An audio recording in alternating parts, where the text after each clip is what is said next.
This is Internet Marketing.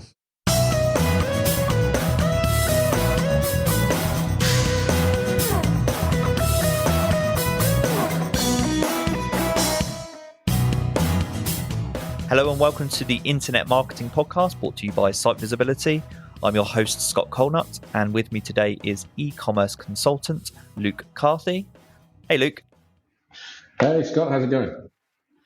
Good. I'm really excited to talk to you and particularly to spend some time talking exclusively about e-commerce. I know you spend your time, your days and nights looking at e-commerce sites and analysing them. And so you're the perfect person to talk to about the topic today, which is features and functions that users find irresistible.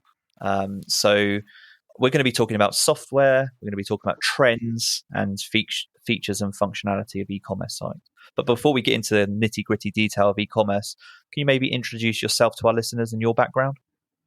Yeah, sure. So that was a pretty fire intro there, Scott. So thank you very much. Now just like this podcast kind of lives up to it, but yeah, it shouldn't be a problem. But yeah, I live and breathe the world of e-commerce.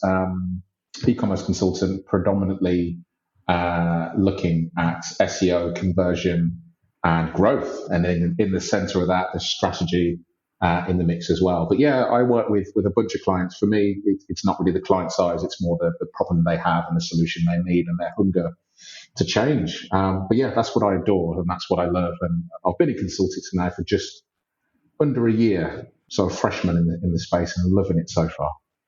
Yeah, and I wanted to just touch on that briefly, as you've been in in-house roles and you moved into consultancy a year ago. I'm just curious to know what led to that consultancy journey for you and how's that been going? Yeah, sure. So yeah, you're quite right. Been in-house, been agency side over the years, and it was mainly driven by MozCon, to be honest. So I had an email, what felt like forever ago now, since COVID, but about call it 18 months ago from someone in the MozCon team. And you know the kind of emails you get where you think, nah, it can't be real, it's spam. So I left it for like 24 hours and then I opened it and I was like, oh my God, I've been asked to speak at MozCon. So that was like the peak of my speaking career. And then just as I stepped off stage, I had so many great conversations with some really big brands. So, Airbnb and who else? Car gurus and people like that. And they offered me some incredible opportunities to do bits and pieces and work and projects. And I had to turn them down simply because, of course, I was employed at the time. And it festered away in my head for weeks. And from that point, I just thought about, moving on to into the consultancy game independently. And that was the catalyst for me at that point. That's amazing. What a great story as well. And had consultancy been on your mind prior to speaking, or did it all come to fruition after that speaking gig? Yeah, it definitely been on my mind before. So I have a business as well. So I have a foot in the door in terms of limited companies. I have a business, believe it or not, in the world of promotional products.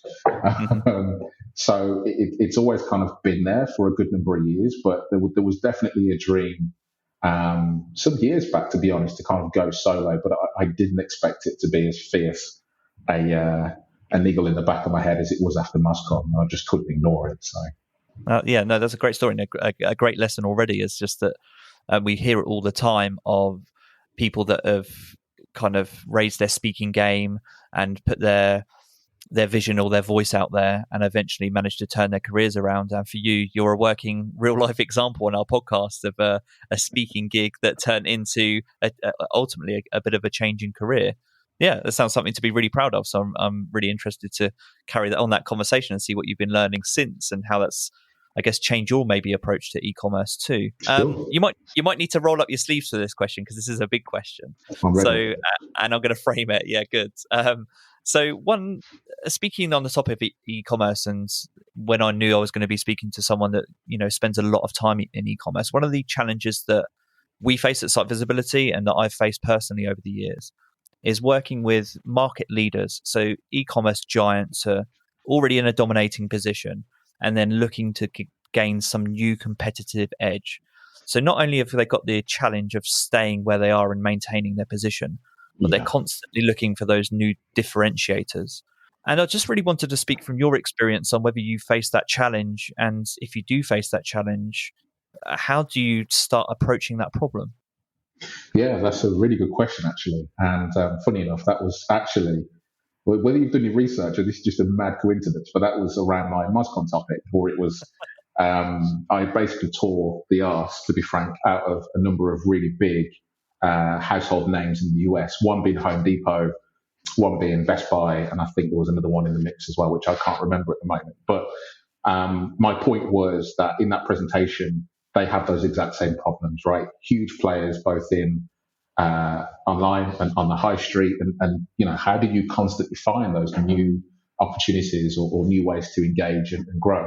And for me, it's looking back at the basics. Like, we do it as consultants, we do it as SEOs, we do it as digital professionals. We're always chasing the new and shiny, but we're also told that fundamentals are critical. A dodgy foundation is always going to be a dodgy foundation, regardless of how new and shiny your CMS is. So, to give you an example, I don't know whether they've fixed this, but if you did a search for, what was it now, customer services, for example, on the Home Depot website, you had no results found, which I think is quite telling. It's only a specific, one small example, but it just kind of shows that sometimes site search doesn't always have to be about products. It can be about a service or a genuine question that somebody has. Another example was category tidy up. So I found thousands upon thousands of categories with filters applied that were totally devoid of products, that were all exposed to Google, and some of them may have been indexed.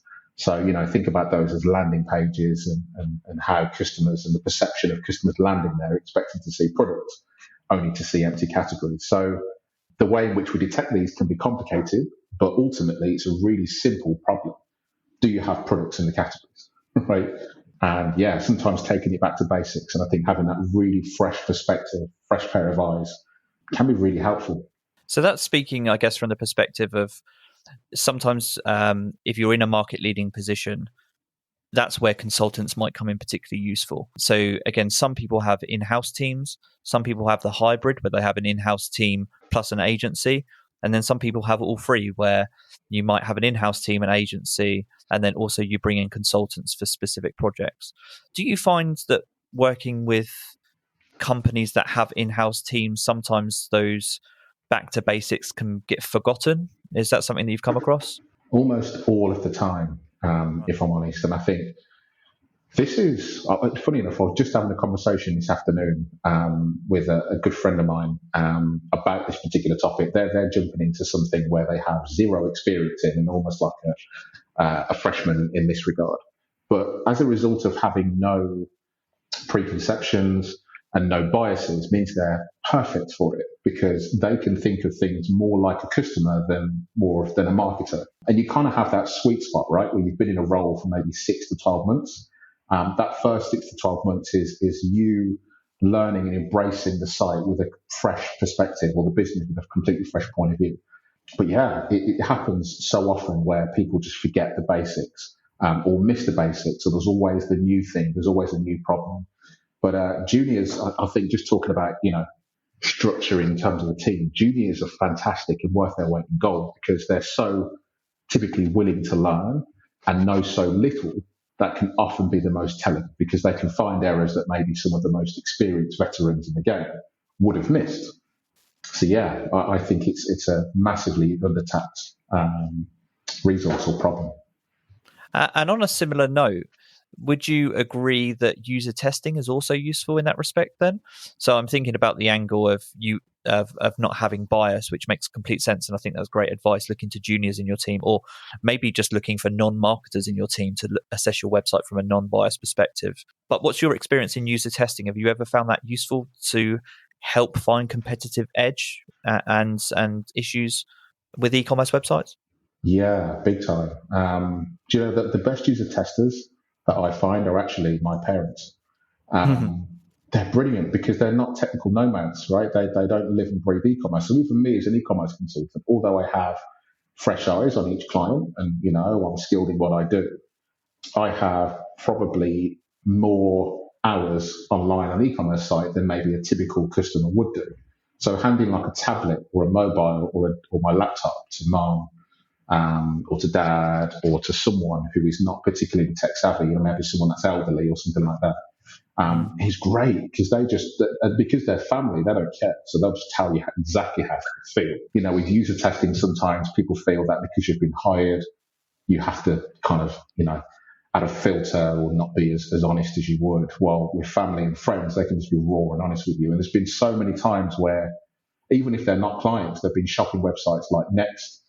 I think recently, shopping on H&M, someone brought to my attention that their user experience and the navigation is terrible. Like, it's really difficult to get to kids' products.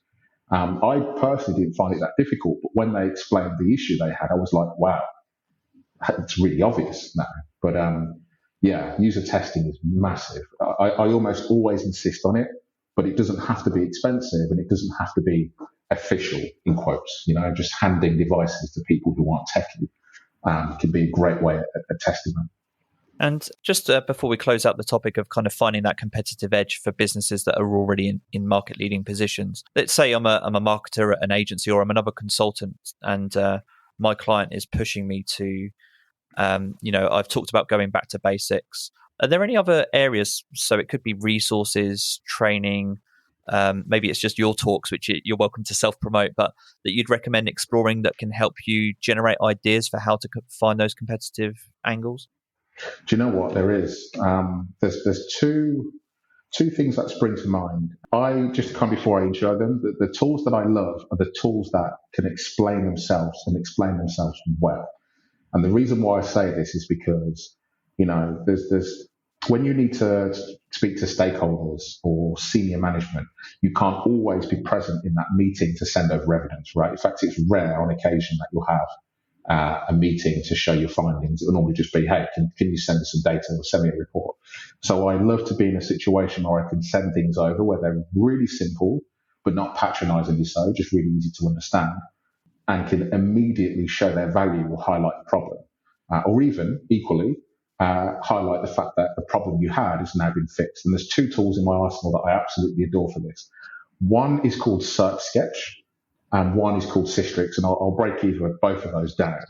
So Search Sketch is a tool. The way I kind of explain it is it's almost like heat maps for the SERPs, heat maps for ranking. So, as SEOs and as digital marketers, we have our own tools to track keywords, whether that's Ahrefs or independent keyword trackers. But imagine handing spreadsheets of data off to your CMO to say, hey, here's keyword performance, or a data studio dashboard with keyword performance in. It's a pain in the arse, and the CMO hasn't got time to decipher all of that information. What Search Sketch does is show the SERP landscape in a really easy way to understand. So you versus your competitors, how much of the SERP is knowledge graph, how much of it is the answer box, how much of it is FAQs and maps.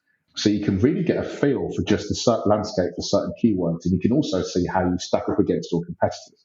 So it's a really visual way of deciphering the search landscape and also your kind of playing. So that's Search Sketch. I'd welcome anyone to go and check it out. And they've got a free trial and stuff. Secondly, Systrix. It's a beautiful tool in the sense that it has a lot of legacy data. It goes back all the way to 2007. So a lot of conversations with my clients are, hey, we migrated and now we're suffering in a number of verticals, whether that's CRO or SEO or traffic's down or sales are down or whatever that is. Or they're not even aware they have a problem. They just know that sales aren't where they should be. What Systrix does, it's almost like a cardiograph for your organic performance since 2007.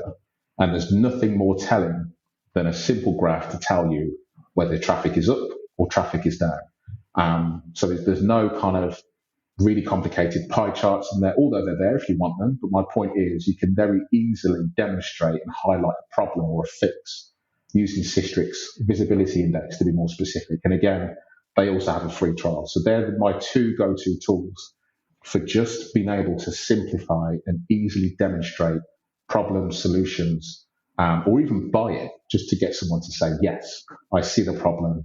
I see it's a big problem. Go and spend some money all the time. Awesome. I'm going to link to those in the show notes, and thanks for sharing those as well. I'm sure we might come on to the topic of software a little bit more in a moment as well. But just moving on to features and functionality. So to start off with, what have you seen out in the wild that's really exciting to you? Companies that are just doing an excellent job of providing a great user experience, and maybe some examples about how they're doing that. Yeah. So I think as product recommendations aren't new. They've been around for decades, and funny enough, there's so many different product recommendation vendors now. You'd think almost everyone who's serious about e-commerce would have their product recommendations game on point. But nope, it doesn't always seem to be the case.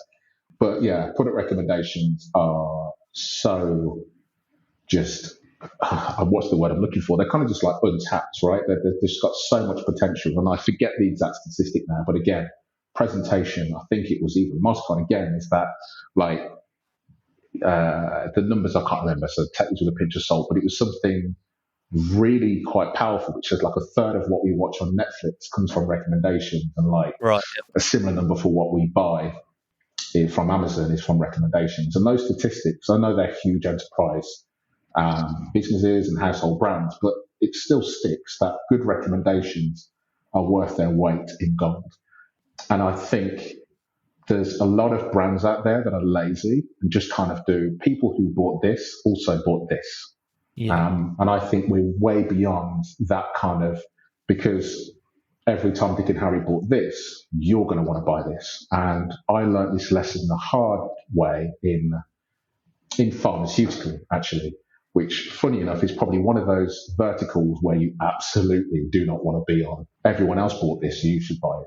To give you a quick example, for this particular brand I worked at, Chemist Direct, the number one selling products month in, month out, week in, week out was always Viagra. But that was like a small user base of all the customers. It just happened to be the number one selling product on the site. But for people who don't want that product, who don't want that medication, going onto a site and looking at, say, deodorant or sun cream, you're not going to want to see Viagra, right? That's just it's not acceptable.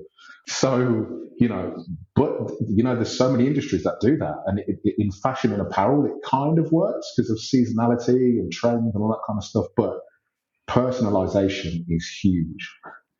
And there's a couple of players in this space that I love and I've had experience of playing with. One is Fresh Relevance. It's kind of like a low-ish barrier to entry. It's not super expensive. And there's one other, which is Sale Through, which is not a very well-known platform, but it's been around for years. And again, I adore it. The level of granularity and personalization there is fantastic. But yeah. And do you happen to know if those products or those services are applicable to all e-commerce websites, or is it platform specific? No, they're applicable to all. I think some of, sell through is not cheap. So, it wouldn't necessarily be great for an SMB, maybe like a basic Shopify site. But, at the lower end, I'm trying to think of one. There's one that's on the tip of my tongue, but if it comes to me, I'll blurt it out here. But I think that what I want to say here is that product recommendations, or to more poignant, good product recommendations don't have to cost the earth. There's more to personalization and product recommendations than Monetate, because they're the kind of the household brand, right? They're like the Apple of personalization, and they're eye-wateringly expensive for good reason. Don't get me wrong; it's not expensive for no reason, but I think a lot of people think that good recommendations are expensive, and that doesn't always have to be the case. And just speaking and breaking down product recommendations in a little bit more detail, I'm just trying to think about myself as a user. We're not just talking here about, as you said, on the actual product page where it says people also bought this. I think product recommendations now span the post action. So it's post view, post buy, that's email. That's, for me, the one that comes to mind straight away is Amazon, actually.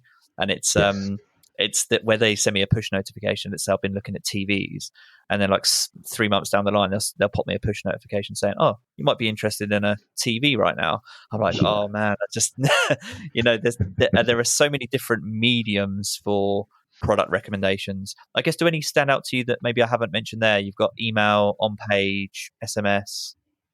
Any others? Do you know? No, not that kind of spring to mind. I think you've got social retargeting and stuff like that, which are always a bit tongue in cheek, to be honest, because maybe it's just because I'm bored of them, to be honest. But Instagram seems to be, for every 2 posts you see from the people you follow, like there's 2 more ads. It's just that's true. heaven. And I think that's kind of it may still work, and there's clients that still swear by it, but I just find it a really crowded place. But I think, not necessarily any that are new or emerging, at least in my vision, but the ones that I feel work the best and are underrated, again, are you nail on the head, email. In fashion and apparel especially, there's too many people, too many brands who are lazy in this approach, and they send a blanket email, or they might be segmented in the sense that they send, an email to men and a separate email to women. But typically it's kind of like a very generic, broad, summer clearance sale, new in. There's never really that much personalization to it. And, this is a broad statement. I'm sure there's fashion brands out there that are doing a really good job of it, but there are surprising, household brands, like, for example, Burton. I adore Burton clothes because I know my size and I'm a bloke, and I just man shop and get in and get out. But, Burton, really simple. I browse their site all the time, and I'm always looking in the same kind of sections. You'd think they'd know they could personalize for me and send me stuff that's going to resonate with me. But yeah, email's a great one. And I think also, believe it or not, post-checkout. It's like really infuriating, right? Because you've already made a purchase. But that's not necessarily a bad thing. So yes, recommendations at the basket, sure. Recommendations at the checkout, great. Add-ons, cheap add-ons. So like if you've got a couple £100 basket, then why not look at some accessories that are £2 or £3 just to lift up AOV? But post-checkout is really good as well, because it can encourage another purchase afterwards. And I know that some people are thinking, what are you on about, dude? I'm going to have to pay delivery twice. Well, that depends on your use case, right? If it's digital goods or something like that, then that's not going to be a consideration or a worry, should I say, because it's being delivered virtually. Or if you offer free delivery, then it's not an issue. But equally, you could recommend items at the checkout that are costly enough to defeat the free delivery threshold. So yeah, that would be my input on that. I think that's really interesting, actually, post-checkout. And I was thinking to myself, I can't remember who it is, but I signed up to a publisher. It was a newsletter of some sort. And I signed up for an annual deal. And then post-checkout, I had this email notification that said, which was basically an upsell. And it said, you have the 60-minute window as you're a new user to claim this upsell. And that was a great example of post-checkout recommendations for a way to upsell, beyond the kind of normal process. So I think that's a great piece of advice there for people selling digital goods that you've noted there. On the flip side, I want to know a feature or piece of functionality related to e-commerce that maybe you're seeing all over the place that's driving you absolutely mad, and you just know that maybe turns you off or turns users off. Go for it. Yeah, push notifications, mate. I hate them. I absolutely cannot stand them. Every time I browse a site, it's like, hey, can we send you this? Can we, dude? No, man, I'm buying groceries. Why would I want to push notifications to tell me that oranges are back in stock? Just no, stop it. That's one. And the second one is pop-ups. In fact, pop-ups across the board, whether it's exit behavior pop-ups and, hey, did you want this? Or it's kind of GDPR, not GDPR, that's the wrong thing, but the cookie opt-in frigging windows. I'm trying my hardest not to properly swear, but this is how much they infuriate me. Especially when you've got them all in tandem, right? You've got the welcome pop-up, then you've got a pop-up behind it, which is, hey, can we get your consent to cookies? And then there's the one behind that, which is like, hey, can we send you push notifications? And it's like, do you know what? No, just no. And especially if you've got live chat, this is the one that really infuriates me, because you've got live chat, you've got the live chat pop-up as soon as you enter the site. Then you can't close the live chat window because you've got another pop-up on top of it, which is for cookie policy. And then it's just like, do you know what? This is the worst experience ever. And that's before you've even engaged with the site. So I think that, again, back to basics, right, about what I mentioned earlier. If someone actually just fired up that website in incognito and saw all of the carnage that's going on, they might be able to realize why their conversion rates have gone down, or why users are just leaving the site on entry page. Rather than using the new shiny stuff and thinking about migrating to a PWA and making things fast. Actually, forget fast for a minute, as important as it is, and just think about making the thing so it actually works would be great. So yeah, sorry mate, I went off on a tangent then, I had a mad rant, but yeah, I hate those things. That's good. I think if there are any e-commerce websites out there, just don't target Luke with any push notifications. You're not going to get the sale. Exactly. And a similar topic, but I'm curious to know if there are any e-commerce again features or functions that you think in recent years, or maybe right now as we're speaking, are moving from nice to have to actually essential and maybe expected by users. Is there anything that stands out to you? Yeah, again, a lot of these aren't complicated. So I think I mentioned live chat, which is good. It has its place, but I think little things like in stock filters and just filtering items that are in stock is really quite helpful. Because you'd be surprised at the amount of sites that don't have it, and especially with COVID, still kind of got its grip on many companies' supply chains and volatility in stock and distribution. That in stock filter can really be quite helpful.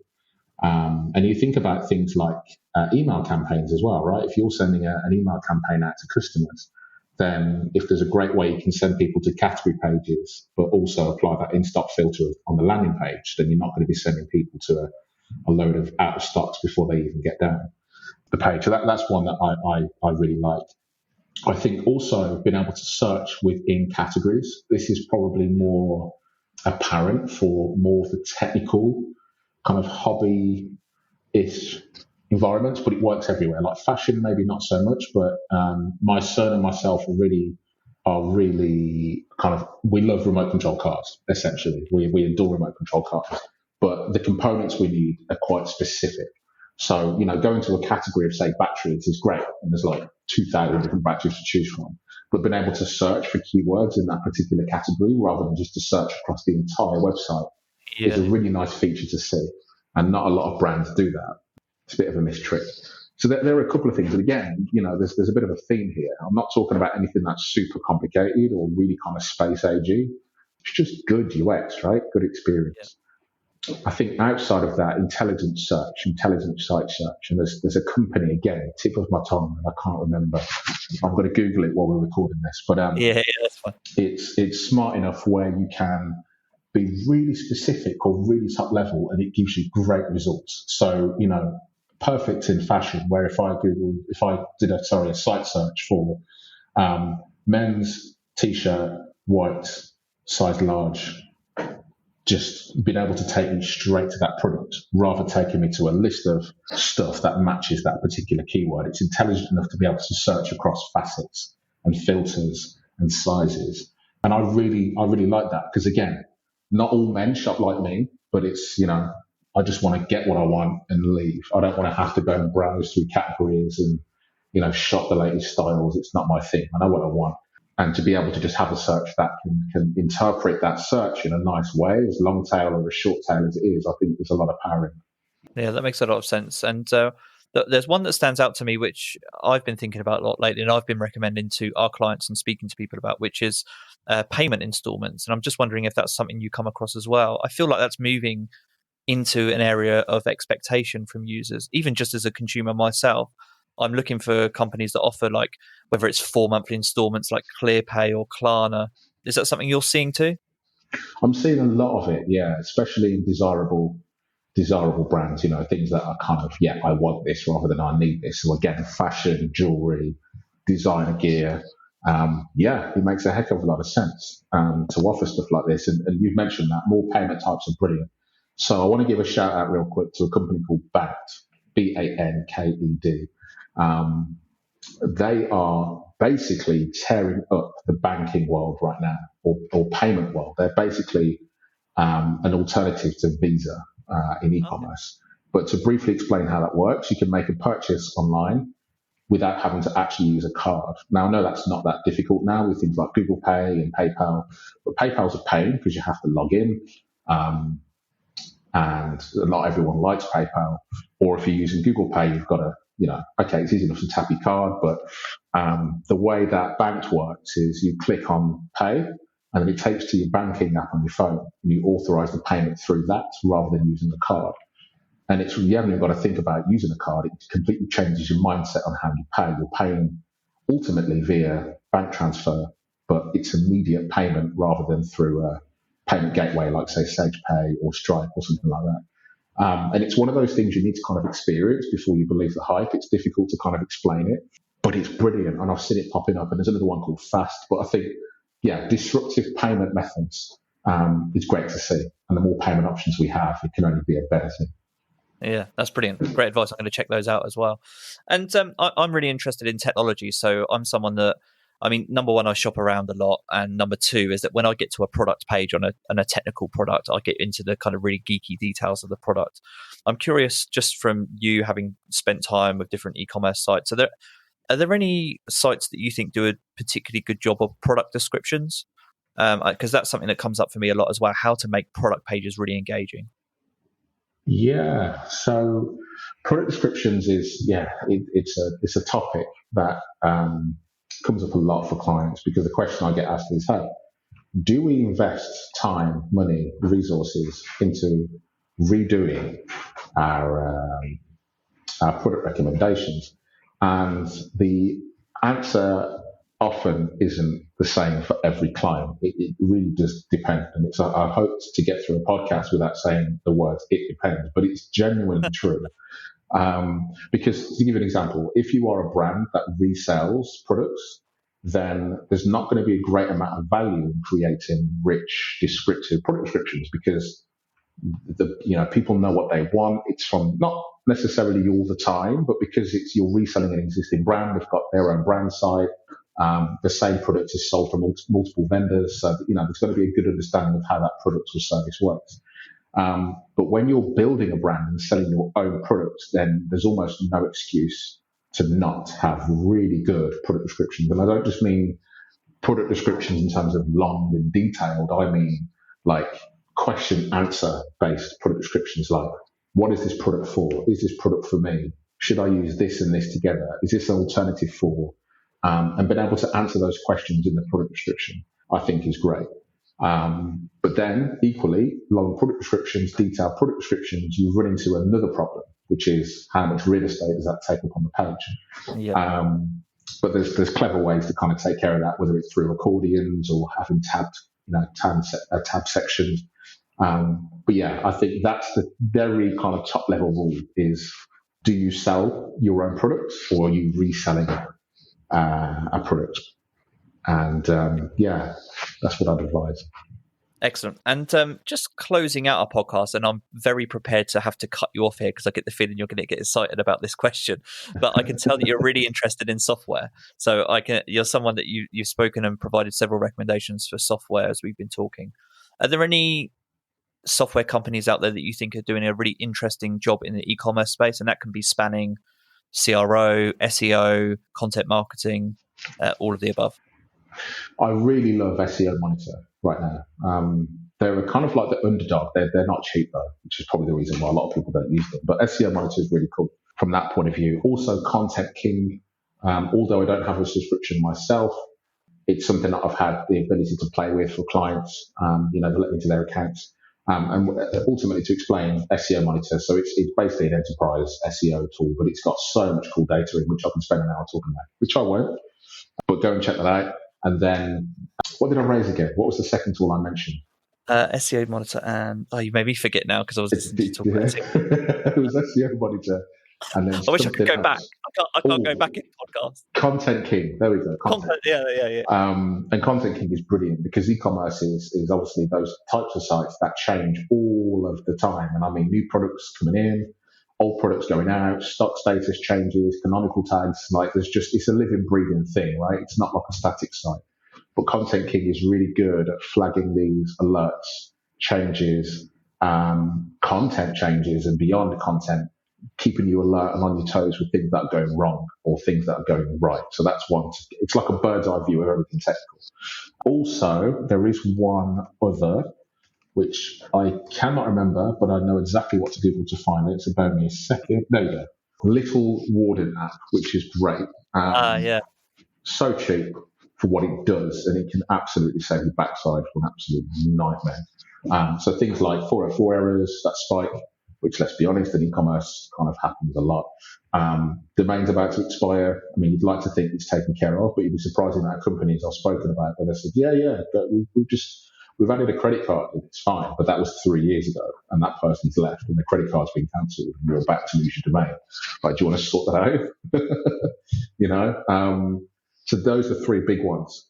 There's honestly loads of them. Software is it's definitely a passionate one for mine. But I think also, lastly, good old Google Analytics, because I did a talk on this, specifically how to build Google Analytics for e-commerce. And I don't mean basic implementation like, enhanced e-commerce and, transaction tracking and goals and all that kind of BAU stuff. I'm talking about clever ways, like being able to measure lost baskets successfully and why you lost those baskets. So whether you can see an attribution issue not an attribution issue, sorry, that's something I was working on this afternoon.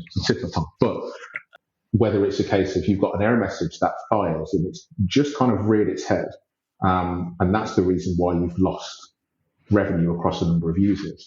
And I use that very specific Google Analytics thing that I built to identify a £30,000 a month hole for a client in lost revenue that they didn't know they had. They'd been running for about 6 months, whereby there was an issue at the checkout, just to briefly explain the story, where if you entered an invalid card number, it wouldn't say invalid card number, it would just say error, yada, yada, yada, from the SagePay API. But it would also then tell you to call customer services on my number. Most times, customers would just say, I can't be bothered, and just abandon. So we identified that lost basket was as a result of that particular error message. We rewrote the copy for that error message, and we saw an increase in 30k a month in sales as a result of that. So my point here is that having eyes and ears with software is just CRO gold. And it doesn't always have to be expensive. That's great advice. And I'll link to it. Did you say that was a talk that you've provided on Google Analytics or a resource? It was a talk, yeah. So there might be a recording somewhere, but absolute worst case, there's some slides I can link the listeners to take it from. I'll link to those as well. You've been amazing to talk to and provided so much useful advice and so much guidance in the world of e-commerce. So thanks for taking the time out to talk to me. Before we go, do you just want to let our listeners know where they can contact you? Yes, absolutely. So you can Google my name. It's fairly unique. So I don't think there's any of the Luke Carthys out there that are on page one just yet. So you can find me there. Twitter, at Mr. Luke Carthy, LinkedIn, and then, my website, lukecarthy.com. But my DMs are open. If anyone's got any questions or wants to have a chinwag about e-commerce, I'm all for it. Last thing I will say is if you have a Shopify store and you are using the standard Shopify search engine and you have a decent amount of users, I can almost guarantee there's golden nuggets of missed search queries in there, because I use so many e-commerce sites that have this problem. So I don't have a solution for it, but I do definitely know that that's the problem. Well, actually, the solution is change the search engine. And I've gone off on a tangent right at the end of the podcast, but I wanted to just throw that in there. No, that's perfect. I'm happy. You're someone who I could tell I could speak to all day and who spends a lot of time kind of finding these great things and also these things that probably tear your hair out. So, excellent to talk to you. And thanks so much and enjoy the rest of your evening. You too. Thanks for having me. Brilliant. Take care.